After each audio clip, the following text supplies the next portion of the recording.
I was actually going to ask a very typical sort of interview question, but like, what made you get into it, into playing? Well, it started with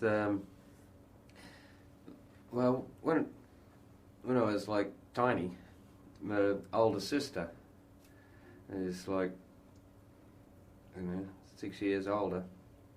It started playing guitar, and then at age, when she was 12 and I was 6, and so I learnt some chords off her at about 6 years of age because I was fascinated with what she was doing. So she showed me, and then she became member number 2 of the oldest folk club in Australia, or the first folk club in Australia, back in, that would have been in 1961, 62. And so I picked up on the stuff that she was doing, which was, sort of folk revival stuff, and then along came the sort of Joan Baez and the Dylan and all that stuff sort of crept in, and then my dad did a trip to the States in 1964, and he shipped back a whole lot of records from Folkways in New York, or stuff you couldn't get in Australia, and amongst that was a whole lot of stuff that really set me world on fire as a 9 going 10-year-old. There was, especially Leadbelly, really just knocked me socks off. I couldn't believe what I was hearing. And there was Leadbelly and Sonny Terry and Brownie McGee and Josh White and Mississippi John Hurt, in there, and so I spent the rest of me damn life, chasing sort of folk and blues around. My younger brother was a rock and roll star, but he did very well.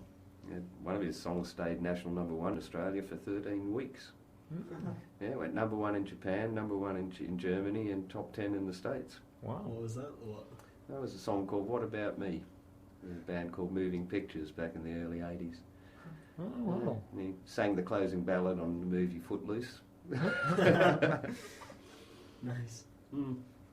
Musical family then. Yeah, well, Alex has written songs with, done a lot of writing with John Wetton, who was in Asia, and Roxy Music, bass player.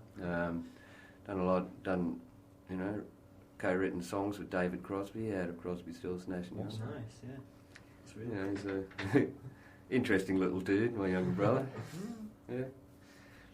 And then he got tied up in an American contract, spent 8 years in court trying to get his own life back, lost every penny he'd ever made, and ended up in the loony bin.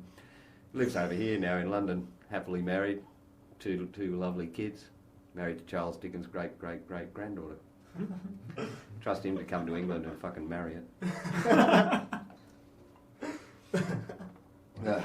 He would.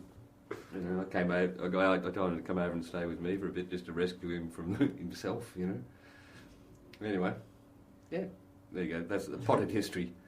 A lot of it gets filed in the shit happens department.